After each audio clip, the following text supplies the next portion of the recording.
माँ सरस्वती का नमन करते हुए मैं कामना साहनी आपके सामने एक और नया इंग्लिश का वीडियो लेकर आई हूँ। चलिए अपन पढ़ते हैं। टुडेज टॉपिक और या आज का हमारा अध्ययन बिंदु है how to write a report. Report कैसे लिखते हैं देखते हैं और इसे पढ़ते हैं। ये कंपोजिशन का एक पार्ट है और 12th के सिलेबस में है। चलिए लिखते हैं कि रिपोर्ट कैसे लिखते हैं। मैं रिपोर्ट की परिभाषा देने से पहले आपको पिक्चर्स के माध्यम से या चित्रों के माध्यम से समझाऊंगी कि एक रिपोर्ट राइटिंग होती क्या है।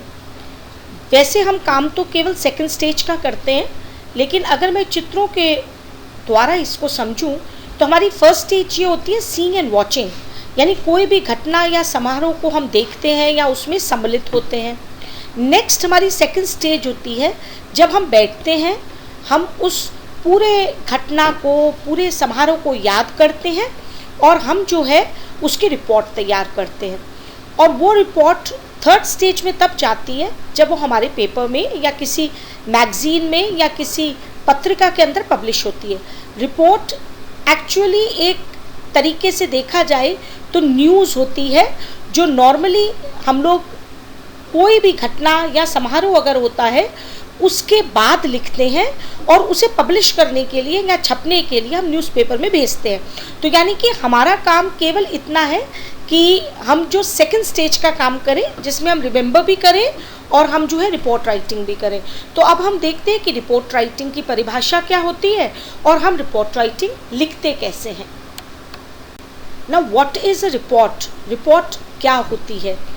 एक रिपोर्ट किसी घटना या समारोह की लिखित ब्यौरा होता है, यानी कि उसमें आप कभी भी तथ्यों से छेड़छाड़ नहीं करते हैं, आपका केवल एक लिखित ब्यौरा होता है। आप अगर कहीं से आते हैं घूम फिर कर और आप उस समारोह के बारे में अगर मौखिक रूप से बताते हैं, बोलते हैं, तो वो होता है मौखिक रूप। लेकिन अगर इसे ही आप पेपर के ऊपर उतार दें लिखित रूप में, in a form of writing, this is known as a report. इसी को रिपोर्ट कहते हैं, जिसे किसी ने देखा, सुना हो या किसी ने जांच की हो। अब ये तीन चीज़ें इसमें हो सकती हैं। कोई वहाँ पे शामिल हुआ था, उसने देखा या उसने सुना उसके बारे में, और सुनकर भी जो है उसकी जांच करी और उसके बाद उसने उसको लिखित रूप में तैयार कर लिया। तो ये एक लिखित ब्यौरा होता है। इसमें घटना के तथ्यों की पहले से ही जांच कर उसके निष्कर्षों की एक व्यवस्थित और अच्छी तरह से संगठित प्रस्तुति होती है। याद रखिए, एक रिपोर्ट केवल ऐसे ही नहीं छप जाती, आपको इसकी घटना के तथ्यों की भी जांच करनी पड़ती है, क्योंकि अगर हमने गलत दे दिया तो जो है वो झूठी खबर हो जाती है। इसीलिए इसमें हम तथ्यों की पहले जांच करते हैं। जब हम मानते हैं कि लिखी गई रिपोर्ट बिल्कुल सही है, तो हम इसको जो है संगठित करके सुव्यवस्थित ढंग से इसको प्रस्तुत करते हैं। आप मात्र इतना समझें कि किसी भी घटना या समारोह का लिखित ब्यौरा जो है उसी को हम रिपोर्ट कहते हैं। ये सबसे छोटी परिभाषा है और इसी को याद आप कर लीजिए। अब यहाँ पर आप जो है बहुत ध्यानपूर्वक जो है देखिएगा कि हम एक्चुअली रिपोर्ट बनाने से पहले मैं आपको 2 या 3 चीज़ें जो है एक्सप्लेन कर देती हूँ कि अगर आप बड़ी सरलता से लिखना चाहते हैं एक रिपोर्ट को, और क्योंकि हमारे सारे बच्चे 12th स्टैंडर्ड के हैं तो उनको बहुत कुछ टेंसेस के बारे में पता है, लेकिन मैं फिर भी बता देती हूँ कि एक रिपोर्ट अगर आप लिखना चाहते हैं तो आपके लिए सरल क्या होगा। नंबर 1 पॉइंट है, रिपोर्ट के फॉर्मेट का ध्यान रखें। मैं हमेशा हर वीडियो में बोलती हूँ कि आप जैसे फॉर्मेट में लिखते हैं उसके आपको 1 या 2 नंबर ज़रूर मिलते हैं।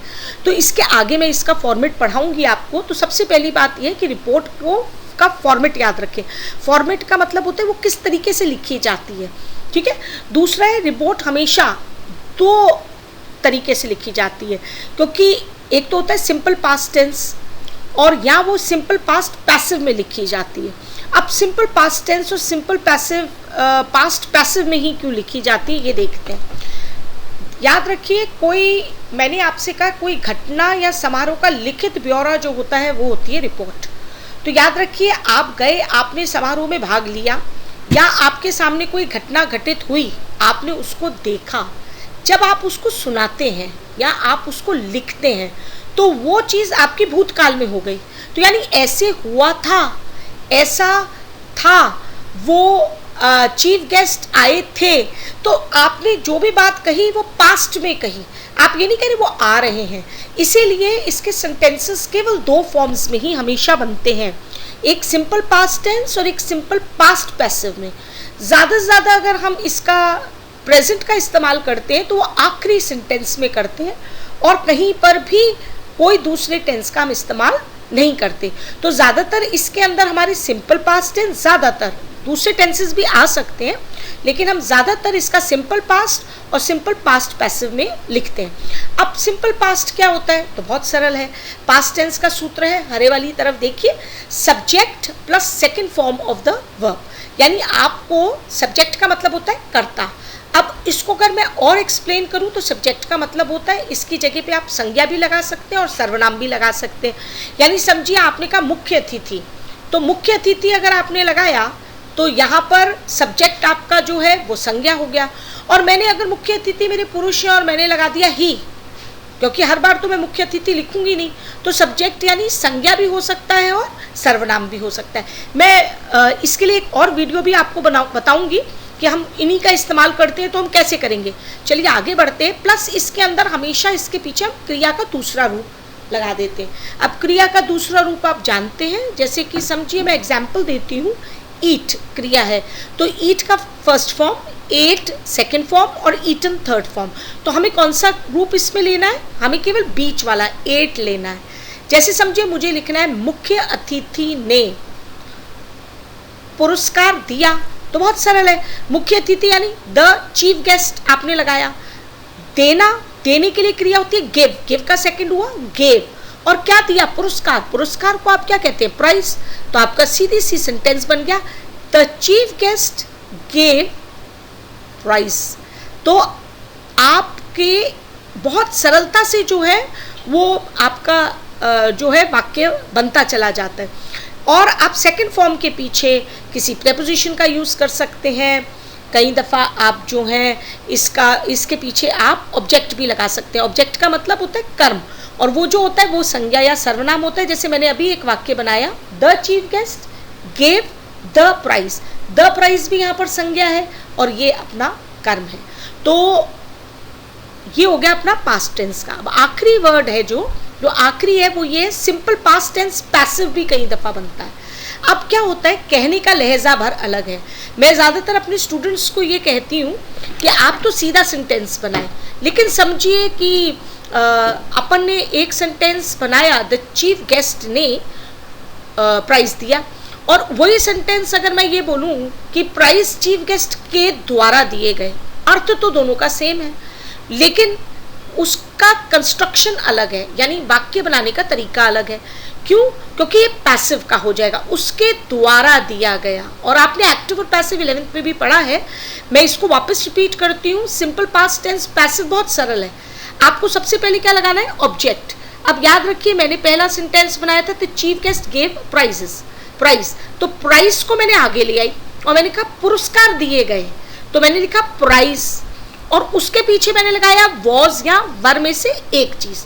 अगर उन्होंने बहुत सारे प्राइजेस दिए तो हम वर लगा देंगे, और अब अगर मैंने जो है एक ही प्राइज दिया तो वॉज आ जाएगा, और थर्ड फॉर्म की क्रिया आएगी। अब जहां पर आपने गेव लगाया था वहां पे गिव, गेव, गिवन, तो थर्ड फॉर्म लगाया मैंने क्या, गिवन, तो मैंने लगाया इसके अंदर प्राइजेस वर गिवन, और पीछे किसके द्वारा दिया गया, चीफ गेस्ट, तो मैंने पीछे लगा दिया बाय द चीफ गेस्ट, यानी कि सेंटेंस बिल्कुल उल्टा ही हो गया।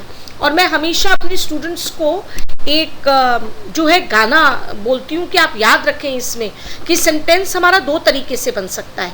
अगर आप सिंपल पास्ट में बना रहे हैं या कोई भी सेंटेंस में बना रहे हैं, उसको अगर आप उल्टा कर देते हैं उस सेंटेंस को, तो वो आपका पैसिव में हो जाता है। और वो गाना क्या है, एक सलमान खान की फिल्म थी जिसके अंदर गाना था, तेरे मस्त मस्त दो नैन मेरे दिल का ले गए चैन। अब ये तो फर्स्ट लाइन हो गई, और दूसरी लाइन पैसिव में कैसे लिखेंगे, तेरे मस्त मस्त दो नैन मेरे दिल का ले गए चैन, मेरे दिल का ले गए चैन, तेरे मस्त मस्त दो नैन। तो एक लाइन आपकी सीधी है और एक लाइन उसी को पलट कर उसने बोल दी है, तो यानी कि आगे का पीछे और पीछे का आगे हुआ है, स्पीच का तो बिल्कुल सेम टू सेम है। तो यानी कि आप सेंटेंस को दो प्रकार से बना सकते हैं। अगर आप कंफर्टेबल पास्ट टेंस में तो आप सारे सेंटेंसेस वैसे ही बना लें, आपकी स्पीच उसमें भी बहुत अच्छी बनेगी। और अगर आप पैसिव का बना सकते हैं तो अब जो है वो भी अच्छा है। तो आप इनके जो सूत्र हैं उनको आप याद कर लें, और अगर आपको ये सूत्र याद हो जाते हैं तो आप बहुत अच्छी तरीके से एक रिपोर्ट राइटिंग अच्छी तरीके से कर सकते हैं। चलिए अपन आगे रिपोर्ट राइटिंग को पढ़ते हैं। चलिए अपन ने ये देख लिया कि अपने जो है कौन से टेंसेस का इस्तेमाल करेंगे। अब सबसे पहले मैंने आपसे कहा था कि फॉर्मेट जो रिपोर्ट की होती है उसके भी नंबर मिलते हैं। फॉर्मेट केवल रिपोर्ट के नहीं, कोई भी चीज़ आप लिखिए, कंप्लेंट लेटर लिखिए, कुछ भी लिखिए, अगर आपका फॉर्मेट बिल्कुल सही है तो आपको 1 या 2 नंबर तो केवल उसको फॉर्मेट के ऊपर ही अपन को मिल जाते हैं। तो फॉर्मेट का ध्यान रखना चाहिए। चलिए पढ़ते हैं। एक रिपोर्ट जब आप लिखते हैं तो रिपोर्ट का तरीका क्या होता है लिखने का। सबसे पहले जिसको हम हमेशा कहते हैं टाइटल, उसको मैं यहाँ पे कहूँगी हेडलाइन। हेडलाइन में इसलिए कहूँगी क्योंकि मैंने पहले ही आपको कहा था कि ये जो रिपोर्ट होती है नॉर्मली हम किसी पत्रिका या हम किसी अखबार में छापने के लिए लिखते हैं। तो ये जो रिपोर्ट राइटिंग होती है आपकी, वो सबसे पहले उसके ऊपर एक हेडलाइन आती है। हेडलाइन का मतलब होता है कि एक शीर्षक हम उसको देते हैं और वो हमेशा कैची और अट्रैक्टिव होना चाहिए, यानी बड़ा आकर्षित करने वाला होता है। पर आपको ज़्यादा ध्यान देने की इसलिए ज़रूरत नहीं है क्योंकि वो आपको ऑलरेडी पेपर में दिया जाएगा। तो सबसे पहले आप एक हेडलाइन ले लें कि इसके ऊपर आपको रिपोर्ट लिखनी है, उसको आप सबसे ऊपर लगा देंगे। और जो मैं ये समझा रही हूँ, एक दफ़ा आप समाचार पत्र भी उठा के देखेंगे तो ऐसे ही लिखा हुआ होता है।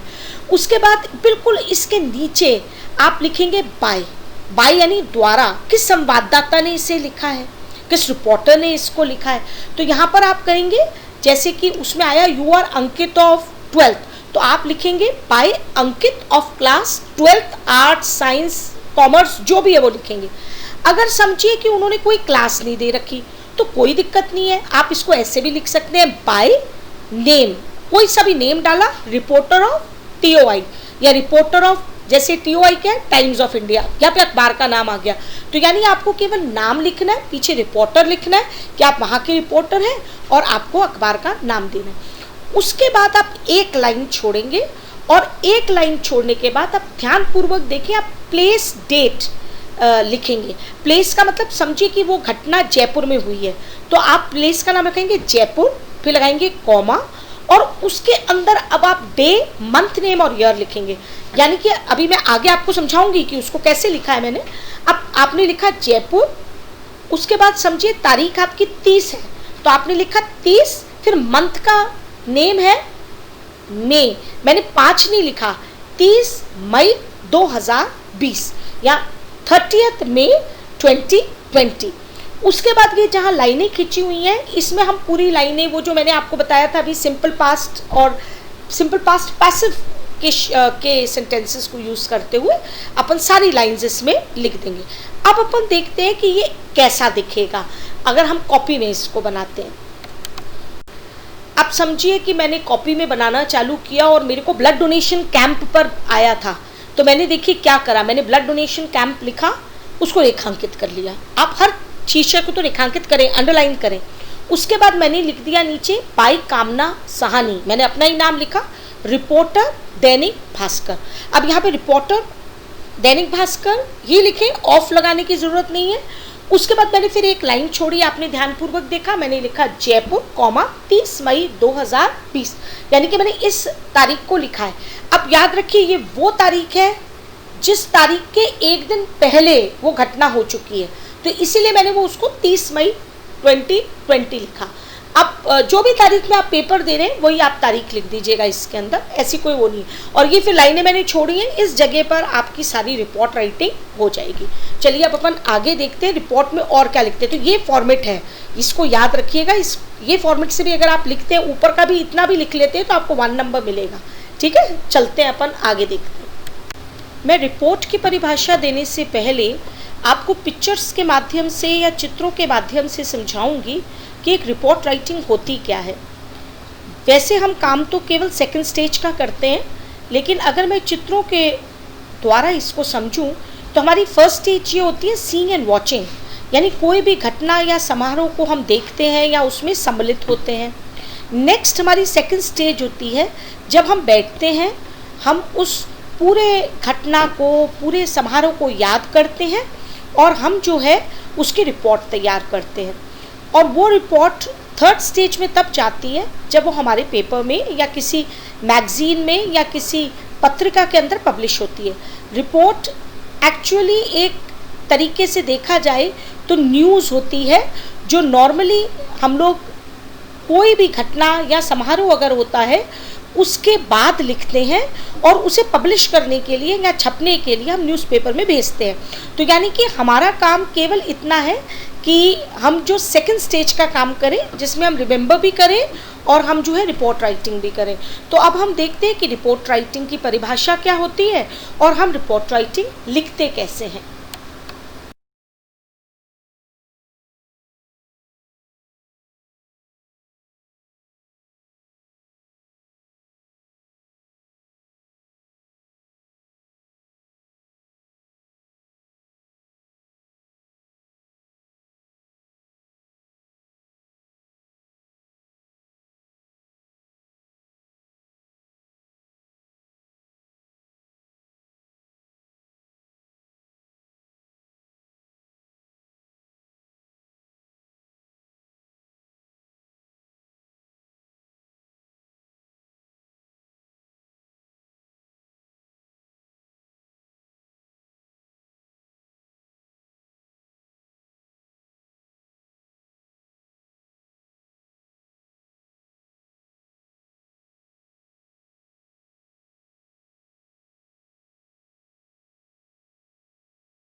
चलिए, अब अपन को मेन पढ़ना है how to write the main body of the report. यानी अपन ने ऊपर हेडलाइन लिख दिया, अपन ने ऊपर जो है डेट बाय लिख दिया, डेट लिख दिया, सब लिख दिया।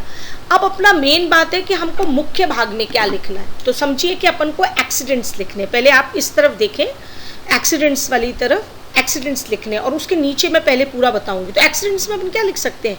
सबसे पहले अपन लिख सकते हैं व्हेन एंड वेयर।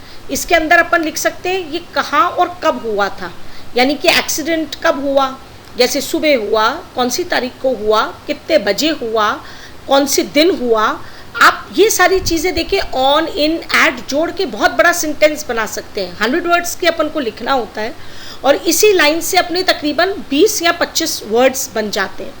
फिर व्हाट हैपेंड, क्या हुआ था, यानी कि समझिए कि दो ट्रेनें आपस में भिड़ गई, समझिए कि ट्रेन पटरी से उतर गई तो डीरेल हो गई, डी रेल उसको कहते हैं पटरी से उतरना। समझिए कि दो कारें हिट हो गई तो उसमें अपन कहेंगे द कार कोलाइडेड, ये वर्ड कोलाइड का मतलब होता है भिड़ंत, वो भिड़ गई या हिट हो गई एक दूसरे से। आप हिट भी लिख सकते हैं, अगर आपको कोलाइडेड वर्ड याद ना हो तो आप ये भी कर सकते हैं। उसके बाद अब आप बताते हैं हाउ मेनी वर किल्ड, समझिए कि कितने लोग मारे गए। अब समझिए ट्रेन एक्सीडेंट लिख रहे हैं तो आपको कुछ नहीं करना, हाउ मेनी हटा दो।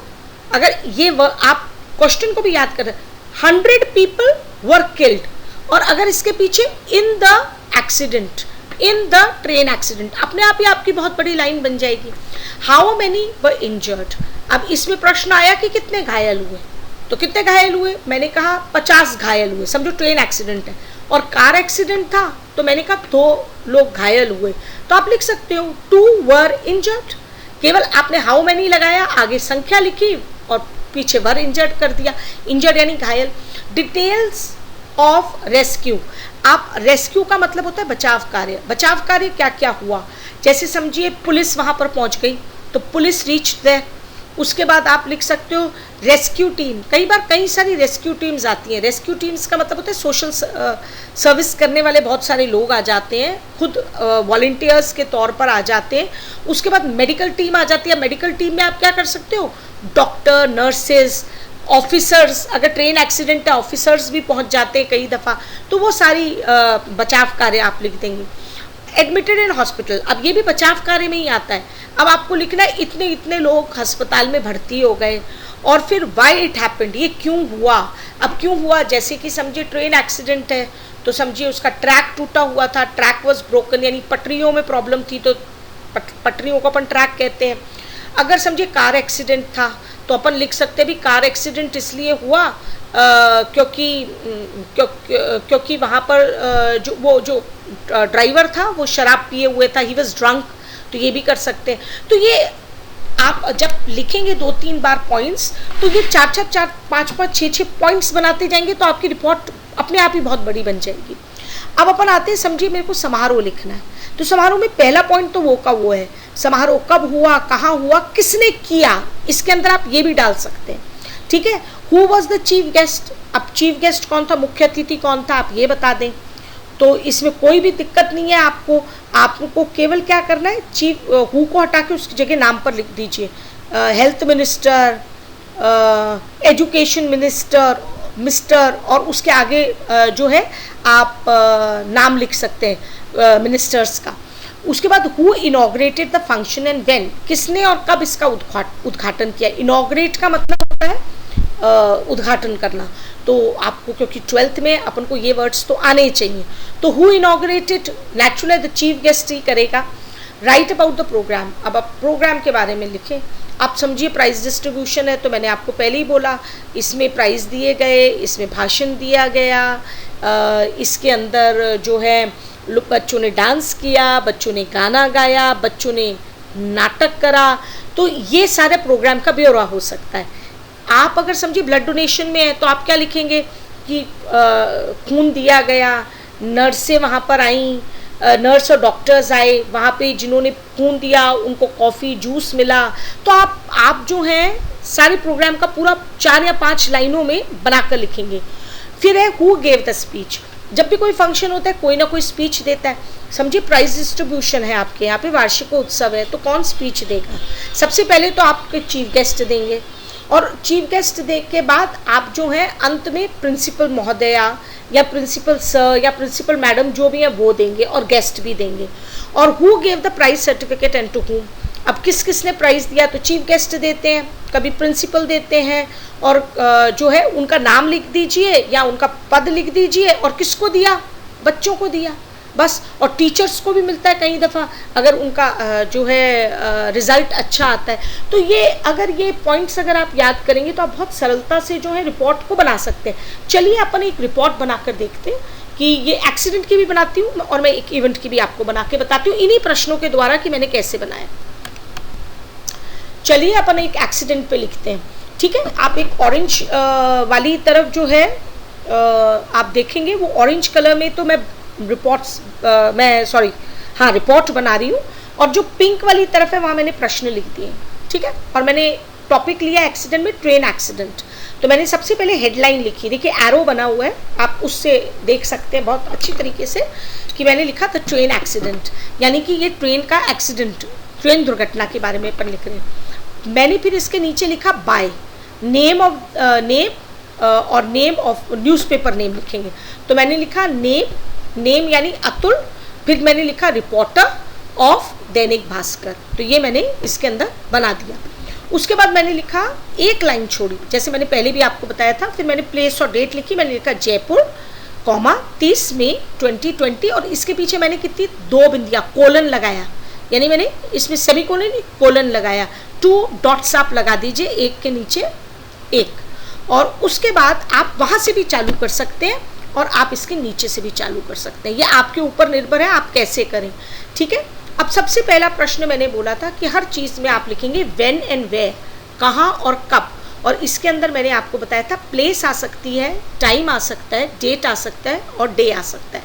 अब समझिए मैंने लिखा, मैंने कुछ नहीं किया, मैंने ऊपर से उठाया अ ट्रेन एक्सीडेंट। शुरुआत हम हमेशा द की जगह ए से करते हैं, तो मैंने लिखा अ ट्रेन एक्सीडेंट घटित हुआ, तो मैंने घटित होने के लिए लिखा टुक प्लेस। ये याद कर लीजिए कि ज़्यादातर एक्सीडेंट्स में आप टुक प्लेस ही लिखोगे। ऑन, सबसे पहले मैंने डे लिख दिया संडे, ठीक है। ऑन, फिर वापस से मैंने जोड़ दिया, देखिए ऑन और एट का ही प्रयोग करूंगी। और कैसे, ये बाकी के आपको आते हैं वर्ड्स, तो संडे मंडे ट्यूसडे आपको आते हैं, जो भी जिसके भी स्पेलिंग आपको याद हो वो लिखें।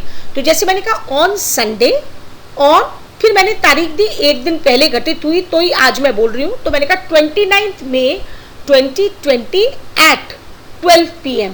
अब मैंने इसमें तारीख भी दी, और जब मैंने समय दिया तो मैंने उसके आगे लगा दिया एट, और मैंने कहा एट मालपुरा नियर जयपुर, और मैंने ये भी लिख दिया एट कहाँ पर, एक मालपुरा गांव है उसके पास, जो कि जयपुर के पास है, वहाँ पर ये हुआ।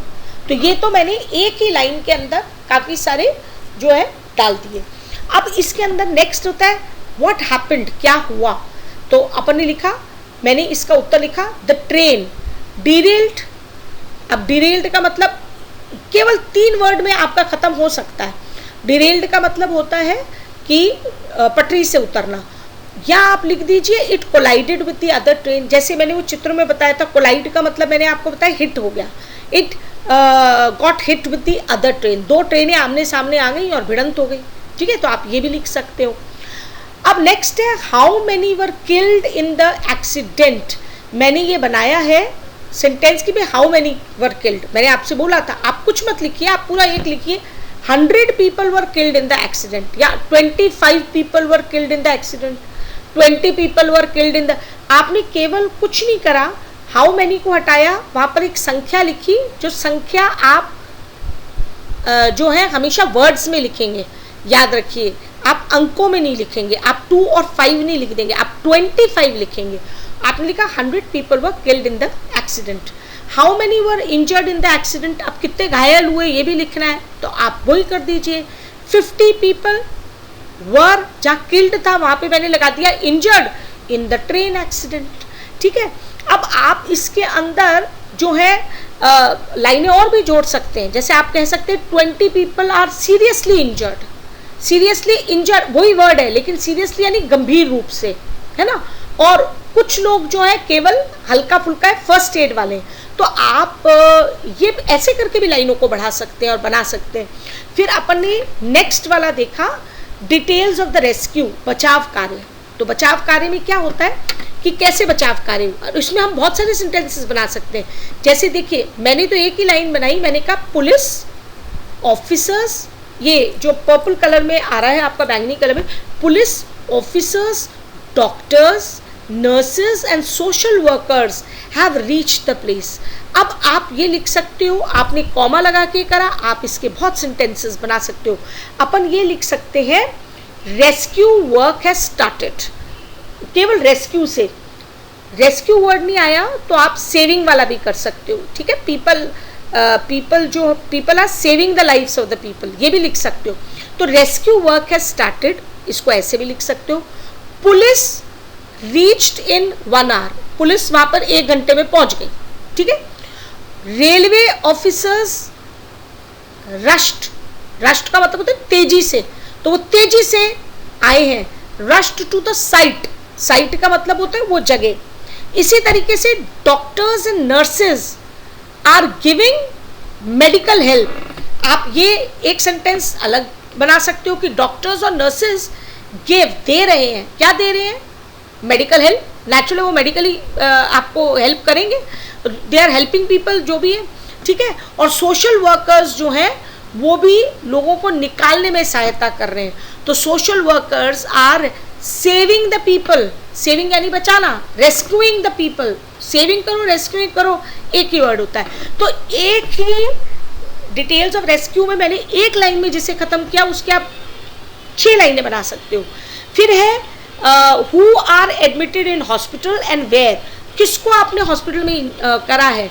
तो देखिए डेड बॉडीज तो जाती हैं, लेकिन इंजर्ड को हम एडमिट करते हैं। तो injured are admitted in the कौन सा हॉस्पिटल? आप नाम दे दीजिए, जैसे मैंने जयपुर के पास है तो मैंने दे दिया SMS hospital Jaipur. Why it happened, ये क्यों हुआ? It happened due to track problem और as the driver was drunk. मैंने आपसे बताया कि या तो भाई ट्रैक प्रॉब्लम थी और अगर कोई कार वगैरह का होता तो वो ड्रंक था। अब इसके नीचे आप हेल्पलाइन नंबर्स भी दे सकते हो, क्योंकि आपने खबर दी है, इसमें आप ये भी बता सकते हो कि इस हेल्पलाइन नंबर पर आप जो है कांटेक्ट कर सकते हैं जो अपने यात्रियों को। तो हेल्पलाइन नंबर्स आर, और ये भी कर सकते हो।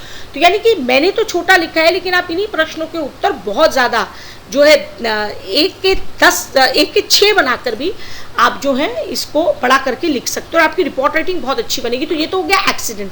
अब अपन पढ़ते हैं कि अगर एक इवेंट लिखना हो तो अपन कैसे लिखेंगे। अब अपन जो है एक इवेंट्स में लिखते हैं। इवेंट्स यानी एक फंक्शन। समझिए कि अपने वहाँ पे एक ब्लड डोनेशन कैंप आया, तो रेड की तरफ तो मैंने प्रश्न लिखे हैं और मैंने ग्रीन की तरफ उसके उत्तर लिखे। समझिए कि अगर आपको कोई समारोह का लिखना है, देखिए याद रखिए, चाहे मैंने दुर्घटना अभी पहले आपको थोड़ी देर पहले बताई या मैं ये ब्लड डोनेशन कैंप लिख रही हूँ, बहुत सारे ऐसे सेंटेंसेस होते हैं जो बहुत कॉमनली हम लोग लिखते हैं, बहुत कॉमनली वही चीज़ें लिखी जाती हैं। तो याद रखिए कि इसके अंदर अगर आप थोड़ा भी ध्यान रखते हैं तो आप खुद भी बना सकते हैं, ठीक है। अब देखिए मैंने हेडलाइन सबसे पहले दी ब्लड डोनेशन कैंप, ठीक है। तो मैंने उसको कैपिटल्स में लिखा और मैंने उसको रेखांकित कर लिया। फिर मैंने कहा by name of newspaper name, तो मैंने लिखा बाय अतुल रिपोर्टर, मैंने लिखा ऑफ, और मैंने फिर न्यूज़पेपर का नाम फिर डाल दिया दैनिक भास्कर। आप Rajasthan Patrika, times of India, Indian express, कुछ भी लिख सकते हैं। और अगर बिल्कुल आपको ये आ जाए you are a student of, तो आप स्ट्रेट डालिए bye Atul of class 12th। आपको लिखने की ज़रूरत नहीं स्टूडेंट ऑफ क्लास, आप लिखिए ऑफ क्लास 12th और आपका ये बन जाएगा। एक लाइन छोड़ी, आपने प्लेस और डेट लिखा और आपने लिखा जयपुर 30 मई 2020, और उसके पीछे जैसे मैंने आपको बताया था इसको भी रेखांकित आप कर सकते हैं और आपने कोलन लगा दिया, यानी 2 बिंदियाँ लगा दी। अब इसमें पहला प्रश्न तो वही था, व्हेन एंड वेयर, ये आ गया, यानी कि व्हेन और वेयर यानी कहाँ और कब हुआ। अब कहाँ हुआ स्थान है और कब हुआ, इसमें 3 चीज़ें आ सकती हैं, टाइम आ सकता है, डे आ सकता है और जो है आपकी दिनांक आ सकती है। एक और इसमें बहुत अच्छी बात है कि इसके अंदर आप जो है ये भी डाल सकते हैं कि किसने ऑर्गेनाइज किया, इसको किसने जो है आयोजित किया, क्योंकि आयोजित कोई भी फंक्शन होता है वो स्कूल वालों ने आयोजित किया, किसने किया, तो उसका नाम भी आ जाता है और वो ज़्यादातर चीज़ें आपको प्रश्न में से ही मिल जाती हैं। तो मैंने इसको स्टार्ट करते हैं। मैंने लिखा a blood donation camp was organized by lions club. एक क्लब का नाम मैंने डाल दिया, कुछ भी आप डाल सकते हो, कोई सा भी नाम डाल सकते हो। समझिए कि मैंने, अगर मेरा नाम अतुल है तो मेरा ही क्लब है, तो मैं लिख सकती हूँ a blood donation camp was organized by Atul club, ठीक है। मैंने यहाँ पे लॉयंस क्लब जाना माना है जो कि कैंप्स करते रहते हैं, तो मैंने लिखा लॉयंस क्लब ऑन, अब blood donations normally on Sunday, फिर ऑन 29 मई 2020 दिनांक आ गया, फिर मैंने लगाया एट 12 PM यानी समय दे दिया, एट, अब मैंने जगह का नाम दे दिया, जैसे सेवा सदन आदर्श नगर जयपुर। अब इसको आप जो है बड़े वर्ड्स लिखकर भी इसको बड़ा कर सकते हो, तो पहले सबने ये कर दिया। उसके बाद मैंने कहा who was the chief guest.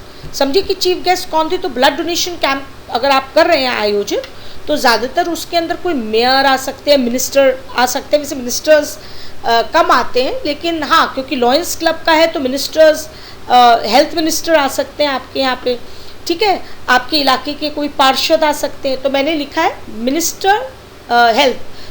Health minister doctor R के Sharma was the chief guest. केवल हु की जगह वो नाम लगा दिया, पद लगा दिया। Who inaugurated the function and when, तो किसने इसका इनॉग्रेशन करा, तो नेचुरली चीफ गेस्ट ने किया। तो डॉक्टर आर के Sharma inaugurated the function at, समय बता दीजिए, 10 AM, यानी कि 10 AM के आसपास उसका इनॉग्रेशन किया गया, ठीक है। सॉरी 12 PM, क्योंकि अपन इसकी जो अपने ऊपर लिखा है वो 12 PM है, तो यहाँ पर 12 PM ही अपन लगा देंगे, ठीक है।